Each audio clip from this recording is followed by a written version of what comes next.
అండి. అందరూ ఎలా ఉన్నారు? Welcome back to Diya sweet home.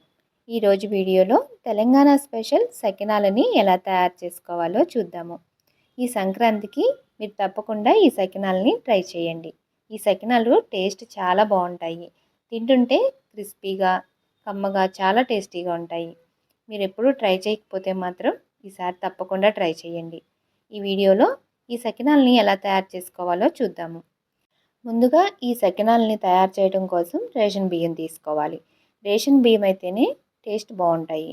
అలాగే ఒక కేజీ బియ్యం తీసుకొని ఒక గిన్నెలో వేసుకొని ఒక 4-5 సార్లు బియ్యాన్ని శుభ్రంగా కడిగి నీళ్లు పోసుకొని నానబెట్టుకోవాలి. 3 లేదా 4 గంటల పాటు నానబెట్టుకుంటే సరిపోతుంది.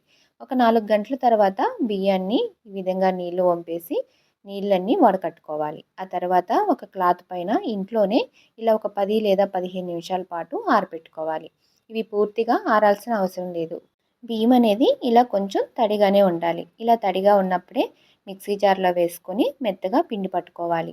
మీరు ఎక్కువ క్వాంటిటీ తీసుకున్నట్లయితే పిండి దగ్గర పట్టించుకుంటే సరిపోతుంది. నేను కేజీయే తీసుకున్నాను కాబట్టి ఇలా మిక్సీలో వేసి గ్రైండ్ చేసుకుంటున్నాను. ఇలా గ్రైండ్ చేసుకున్న తర్వాత పిండిని ఈ విధంగా జల్లించుకుని ఆ తర్వాత ఇందులోకి ఒక కేజీ పిండికి 1/2 కేజీ నువ్వులు వేసుకోవాలి.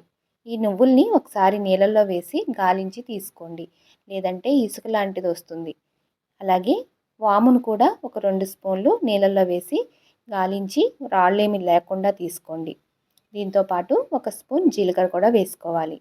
ఒక కేజీ పిండికి 1/2 కేజీ నువ్వులు, 2 స్పూన్లు వాము, ఒక స్పూన్ జీలకర్ర వేసుకోవాలి.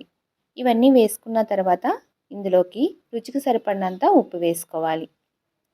ఉప్పు వేసిన తర్వాత ఒకసారి వీటన్నిటిని బాగా కలిసేలాగా ఈ విధంగా కలుపుకోవాలి. ఇలా కలుపుకున్న తర్వాత ఒకసారి ఉప్పు సరిపోయింది లేనిది చెక్ చేసుకోండి.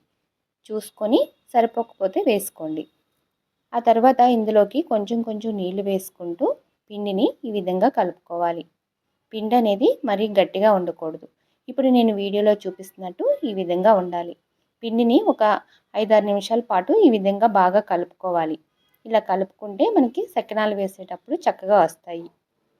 పిండిని ఇలా కలుపుకున్న తర్వాత ఒక 10-15 నిమిషాల పాటు మూత పెట్టి పిండిని కాసేపు నానబెట్టుకోవాలి. ఆ తర్వాత ముందుగా సకినాన్ని వేసేటప్పుడు ఇలా గౌరమ్మని చేసుకొని కొంచెం పసుపు అలాగే కుంకుమని బొట్టు పెట్టి స్టార్ట్ చేస్తారు. ఏదైనా కాటన్ క్లాత్ కానీ లేదంటే బెడ్షీట్ కానీ ఈ విధంగా కింద పరిచి ఆ తర్వాత సకినాల్ని ఈ విధంగా వేసుకోవాలి. ఇలా సన్నగా వేసుకోవాలి. ఇలా సన్నగా వేసుకుంటేనే మనకి వేయించుకున్నప్పుడు ఇవి క్రిస్పీగా వస్తాయి. మీరు లావుగా వేయకండి. ఈ సకినాల్ని మీరు ఫస్ట్ టైం చేస్తున్నట్లయితే ఇలా వేయటం కొంచెం కష్టంగానే ఉంటుంది. మీకు ఈజీగా ఉండాలి అంటే ఏదైనా ఒక కవర్లోకి కొంచెం పిండి వేసుకుని కవర్కి చిన్న హోల్ చేసి ఇలా సకినాలను వేసుకోండి. ఒక 2-3 సార్లు ఇలా ట్రై చేశారంటే ఈజీగానే వస్తుంది. ఈ రెసిపీని నేను మా ఫ్రెండ్ దగ్గర నేర్చుకున్నాను. ఈ సకినాలు వేయటం కూడా తనే వేసి చూయించింది. పిండి ఆరిపోయినట్లు అనిపిస్తే మధ్య మధ్యన చేయి తడుపుకుంటూ ఇలా పిండి మొత్తాన్ని ఇదే విధంగా సకినాలు వేసుకోవాలి.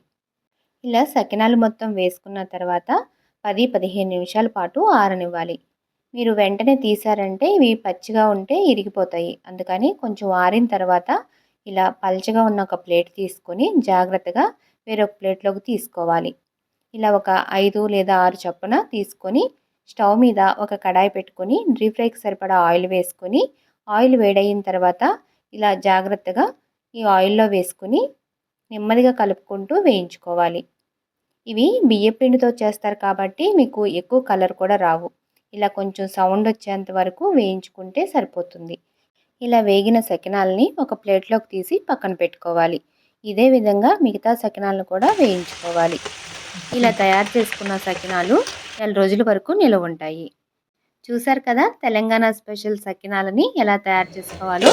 ఈ సంక్రాంతికి మీరు కూడా తయారు చేసుకుని టేస్ట్ చేయండి.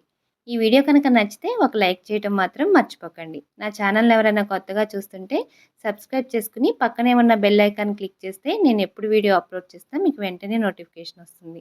Thank you for watching.